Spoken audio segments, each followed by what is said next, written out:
Students, तो हम लोगों ने प्रॉफिट एंड लॉस का पार्ट 4 कर लिया था। आज हम लोग पार्ट 5 करेंगे। ठीक है, पार्ट 4 में हम लोग क्या पढ़े थे, इसी से हम लोग रिलेटेड क्वेश्चन पढ़े थे। पार्ट 4 में कल हमारा एक ही क्वेश्चन हो पाया था, उससे आगे हम लोग आज बढ़ रहे हैं, उसी जैसा सेम आज हम लोग क्वेश्चन करेंगे। ठीक है, इसमें बस थोड़ा सा इसके लैंग्वेज में चेंज है, बाकी बिल्कुल उसी के जैसा है जैसा हमने कल की क्लास में आपको बताया था। कल का जो लास्ट क्वेश्चन था जो हमने बताया था उसी के जैसा ये क्वेश्चन है। ठीक है, देखिए ये क्वेश्चन क्या कह रहा है। एक व्यक्ति 16,800 रुपए में 18 खाट बेचकर 3 खाट के क्रय मूल्य के बराबर लाभ कमाता है। यानी 18 खाट बेचकर 3 खाट के क्रय मूल्य के बराबर लाभ कमाता है। यानी हमें गौर किस क्वेश्चन किस लाइन पे करने की जरूरत है, ये इस लाइन पे हमें गौर करने की जरूरत है जो कि कल हमने आपको बताया था। ठीक है, 3 खाट के क्रय मूल्य के बराबर। तो क्रय मूल्य क्या है वो देखिए। क्रय मूल्य में हमने क्या बताया था कि लाभ जब होगा तो लाभ हमारा कब होता है, जब एसपी माइनस सीपी होता है तब हमारा लाभ होता है, और जब सीपी माइनस एसपी हम करते हैं तो उससे हमारा हानि निकलता है। तो लाभ इसमें कह रहा है तो हम क्या लिखेंगे, लाभ कह रहा है तो इसमें हम एसपी माइनस सीपी लिखेंगे। लाभ में हम यही लिखेंगे एसपी माइनस सीपी। तो किसको बेचने पे हो रहा है हमें, तो 18 खाट को, यानी 18 खाट को बेचने पे और 18 को खरीदने पे हमें क्या हो रहा है, तो हम इसमें बराबर लाभ हानि इधर लिखेंगे ताकि ये माइनस में चला जाए तो हमारा कैलकुलेशन सही हो जाए। तो ये किसके बराबर हो रहा है, तो 3 खाट के क्रय मूल्य के बराबर हो रहा है। यानी 3 खाट का जो क्रय मूल्य है, क्रय मूल्य कितना हो गया 3CP। 3CP हमारा क्रय मूल्य हो गया, इसके बराबर है। और 18 खाट हमने बेचा, 18 खाट खरीदा जो कि 3CP 3 खाट के क्रय मूल्य के बराबर है। तो हमने इसको इधर इसलिए लिखा क्योंकि हमें इसके कैलकुलेशन में सही हो जाएगा। आप उसे उधर भी लिख सकते हैं, जरूरी नहीं है कि आप एक ही तरफ लिखो। आप इधर लिखोगे तो भी आप जब 3 इधर रहेगा तो ये माइनस उधर प्लस में चला जाएगा, तो उसमें भी आपका 21 ही आएगा। तो आपको वो करने की जरूरत नहीं है। ठीक है, देखिए हम इधर अगर इसे ले जाए तो यहाँ क्या हो गया 21CP हो जाएगा। इसे ले आएंगे, ये 3CP छोड़िए, हम पूरा डिटेल में हम लिख ही देते हैं। पूरा डिटेल में क्या है देखिए, फिर आप रिवीजन के टाइम पे अच्छे से समझ जाओगे और इसकी अच्छे से प्रैक्टिस कर लोगे तो आपका हो जाएगा। इसे हम डायरेक्ट लिख देते हैं। ये इधर आपका 18SP ये बच गया, इधर माइनस में था, ये प्लस में आ गया, ये आ गया 21CP और ये आ गया 18SP। अब देखिए यहाँ तक तो हमने पहले क्वेश्चन के जैसा ही बनाया है।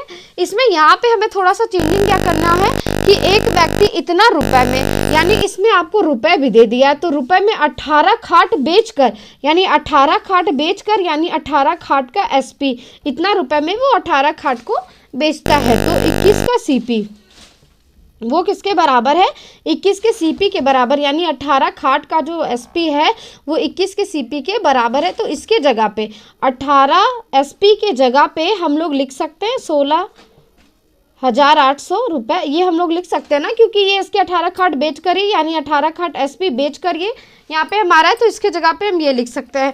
तो इसे हम काटे तो क्या आ जाएगा 21 एकम 21, और ये आपका आ जाएगा कितने बार में, 8 बार में, यानी ये आ गया 800। यानी सीपी जो एक सीपी है, यानी एक खाट का जो सीपी है वो हमारा कितना निकला है 800 रुपये। और हमें कितना खाट का सीपी निकालना था, तो हमें एक खाट का ही सीपी यानी क्रय मूल्य हमें ज्ञात करना था। तो इस तरह से हमने ये क्वेश्चन को हमने कंप्लीट कर लिया है। ठीक है, तो ये क्वेश्चन आपको समझ में आ गई है। ये क्वेश्चन में ज़्यादा हार्ड नहीं है, बस आपको ये देखना है कि लाभ और हानि हो रहा है, लाभ या हानि हो रहा है। अगर लाभ होगा तो एसपी माइनस सीपी लिखेंगे, दोनों के तरफ सेम वैल्यू लिखेंगे, और अगर जब हानि होगा तो सीपी माइनस एसपी लिखेंगे। आप बराबर इधर भी लिख सकते हो उधर भी लिख सकते हो, बस कैलकुलेशन आपका सही होना चाहिए, तो आपका सेम ही आंसर आ जाएगा।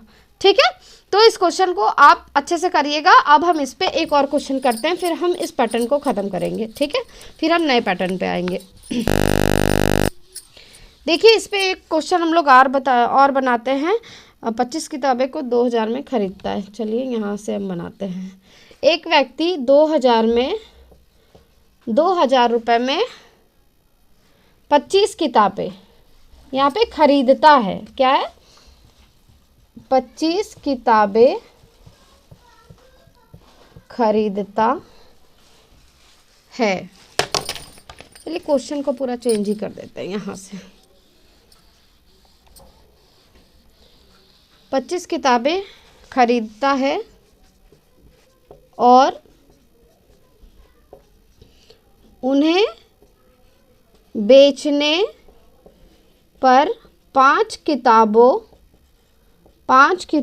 के विक्रय मूल्य या ध्यान दीजिए, 5 किताबों के विक्रय मूल्य के बराबर, 5 किताबों के विक्रय मूल्य के बराबर लाभ होता है मतलब SP माइनस CP। ये चीज़ आपको क्वेश्चन पढ़ते के साथ आपके दिमाग में आ जाना चाहिए कि इसमें हमें क्या करना है। एक किताब का क्रय मूल्य ज्ञात करें।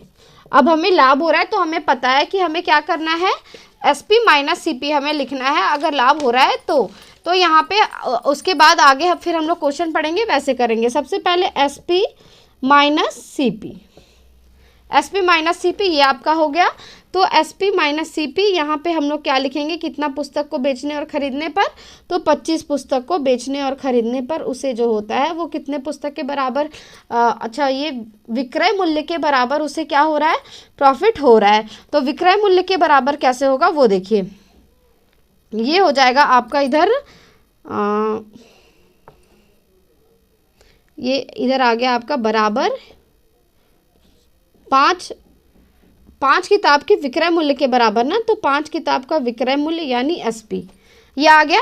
अब देखिए इधर ये SP है, ये इधर आ जाएगा तो माइनस हो जाएगा यानी कि इधर -20 SP आ जाएगा और इधर हमारा -25 CP ये बच जाएगा। तो ये माइनस तो कट ही जाएगा। अब हमें क्या बोला है कि 25 किताबों को खरीदता है मतलब CP, 25 किताबों को खरीदता है इसका मतलब क्या हो गया हमारा CP। तो CP जो है 25 का CP जो है वो कितना रुपए है, 2000 रुपये। सेम पहले के क्वेश्चन के जैसा 25 किताब का CP जो है वो कितना रुपए है, 2000 रुपये है। तो इसका SP कितना हो जाएगा, इसको हम लोग काटेंगे तो ये आ जाएगा 100 ही आएगा ना। हाँ तो एक किताब का जो है वो SP कितना आ गया, क्रय मूल्य, एक किताब का सॉरी यहाँ पे क्रय मूल्य, एक किताब का क्रय मूल्य नहीं यहाँ पे विक्रय मूल्य बोला है, विक्रय मूल्य ज्ञात करें तो एक किताब का विक्रय मूल्य हमारा कितना आ गया 100 रुपये, यानी एक किताब को हम कितने रुपए में बेच रहे हैं, तो 100 रुपये में बेच रहे हैं। ये आपका आंसर आ गया। तो इस तरह के क्वेश्चन को हम ऐसे ही बनाएंगे, मतलब उसमें हमें देखना ये है कि लाभ हो रहा है या हानि हो रहा है, उसके अनुसार हम SP माइनस CP लिखेंगे और उसके बाद जो होगा उसके इक्वेशन को हम लोग सॉल्व कर देंगे, बस उसी से हमारा आंसर बन के आ जाएगा। ठीक है, तो ये क्वेश्चन में तो आपको दिक्कत नहीं होना चाहिए, ये 2 क्वेश्चन में दिक्कत नहीं होना चाहिए। अब हम लोग पढ़ते हैं नए पैटर्न। ठीक है, नया क्वेश्चन करते हैं। देखिए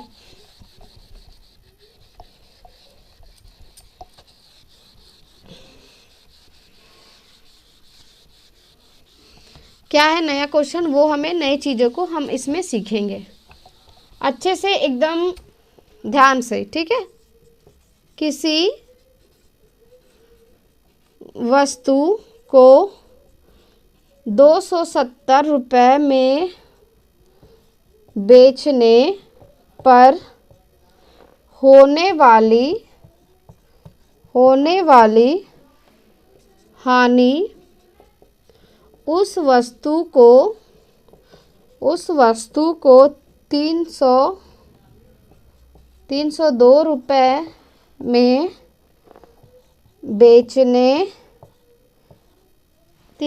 रुपये में बेचने पर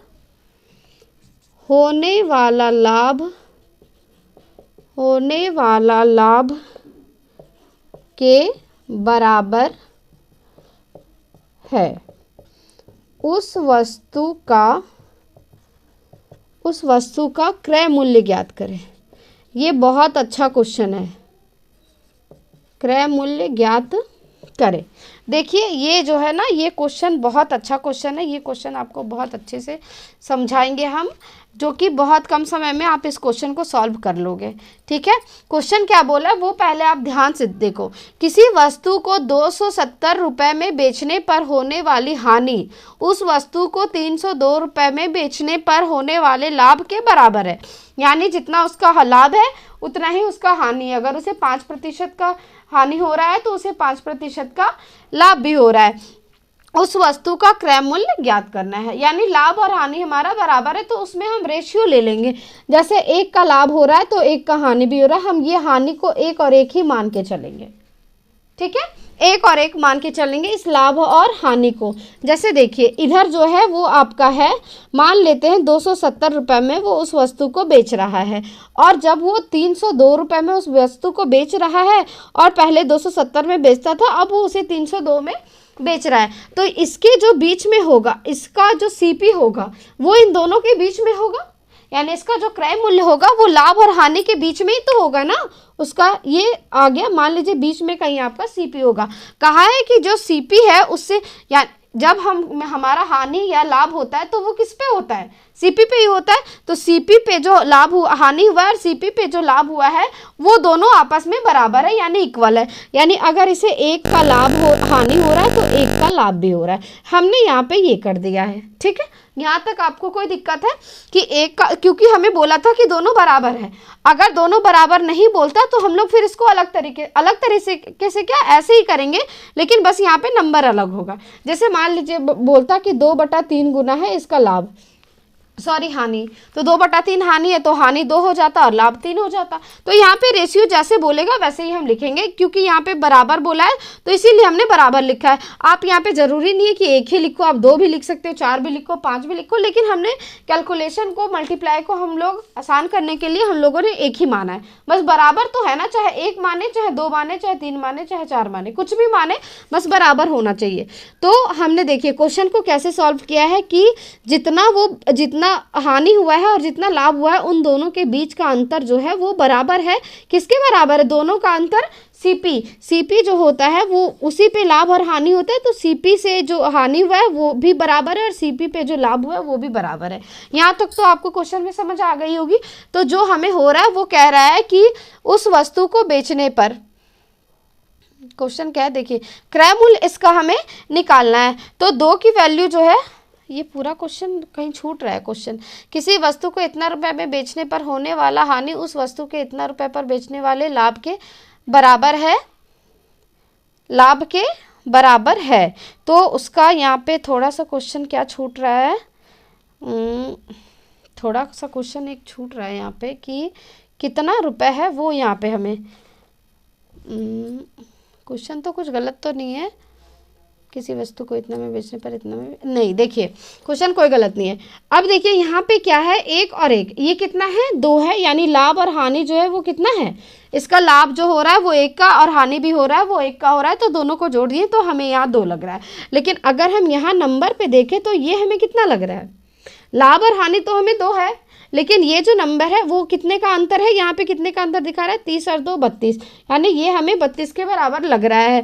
तो ये 2 की वैल्यू यानी 1 की वैल्यू कितना आ जाएगा, 16, 1 की वैल्यू हमारा 16 है। तो क्या बोला है, वस्तु का क्रय मूल्य ज्ञात करें। तो क्रय मूल्य 1 की वैल्यू अगर 16 है तो 1 की वैल्यू 16 है, यानी 270 में हम अगर 16 को जोड़ दें, 270 में अगर हम 16 को जोड़ दे तो ये कितना आ जाएगा, 286 आ गया, यानी 286 रुपये आ गया। ये क्या हो गया, इसका सीपी। यहाँ पे सीपी आप ऐसे भी निकाल सकते हो कि 1 की वैल्यू यहाँ पे भी 16 है, तो आप 302 में भी आप 16 को घटा सकते हो, तब भी इतना ही आएगा। ठीक है, 316 में जब आप 302 में जब आप 16 को घटाओगे तो इतना ही आएगा, या 270 में जोड़ दो या इसमें घटा दो तो सेम ही आंसर आएगा। ठीक है, यहाँ तक आपको कोई दिक्कत है? इसमें कोई दिक्कत नहीं होनी चाहिए। देखिए एक बार क्वेश्चन को हम फिर समझा रहे हैं। क्वेश्चन क्या बोला है, किसी वस्तु को इतना रुपए में बेचने पर होने वाली हानि उस वस्तु को इतना रुपए में बेचने पर होने वाले लाभ के बराबर है, उस वस्तु का क्रय मूल्य ज्ञात करें। तो यहाँ पे हमें बराबर बोला था, इसलिए हमने इसका अनुपात जो लिया है वो बराबर में लिया है। इधर हमने सीपी देखिए 270 और 302 दोनों का लाभ और हानि हो रहा है, यानी लाभ और हानि के बीच में ही हमारा सीपी होगा। तो बोला है क्योंकि ये दोनों बराबर है लाभ और हानि, तो लाभ भी हमने 1 माना है और हानि भी 1 माना है, लाभ भी हमने 1 माना है। तो 1 और 1 हमें 2 हो गया, लेकिन हमें 2 की वैल्यू कितनी लग रही है, 32 लग रही है। तो 1 की वैल्यू 16 आ गई, यानी 1 की वैल्यू यहाँ पे कितना आ गया, 16। तो 270 में हम 16 को जोड़ देंगे तो हम सीपी तक पहुँच जाएंगे, यानी सीपी हमारा 286 हमारा हो जाएगा। कोई दिक्कत है इस क्वेश्चन में? कोई दिक्कत तो नहीं होना चाहिए। तो इस क्वेश्चन को हम लोग यहीं पे ख़त्म करते हैं, फिर कल हम लोग नए क्वेश्चन पर करेंगे। इसी का हम लोग 1-2 क्वेश्चन और करेंगे ताकि आपका रिवीजन अच्छे से हो पाए, और इसके 1-2 तरीके से और हम करेंगे, क्योंकि यहाँ पे बराबर था ना तो आपको अच्छे से समझ में आ गई, लेकिन जब यहाँ पे अलग अलग हो तब हम कैसे पढ़ेंगे वो हम आपको कल नेक्स्ट वीडियो में बता देंगे। ठीक है, नेक्स्ट वीडियो में बताएंगे, और उसके 1-2 क्वेश्चन और करेंगे ताकि ये कॉन्सेप्ट आपका क्लियर हो जाए और आप अपनी तैयारी बहुत अच्छे से करें, और हर रिवीजन करते रहें, मॉक टेस्ट लगाते रहें। और आप अगर हमारे चैनल पे नए हैं तो एक बार सब्सक्राइब कर लें, उससे हमें बहुत अच्छा भी लगता है और मोटिवेशन भी हमें मिलता है कि हमें मतलब पढ़ाना चाहिए और हमें अच्छे से पढ़ाना चाहिए। ठीक है, तो आज हम इस वीडियो को यहीं ख़त्म करते हैं, फिर मिलते हैं नेक्स्ट वीडियो में। तब तक के लिए थैंक यू।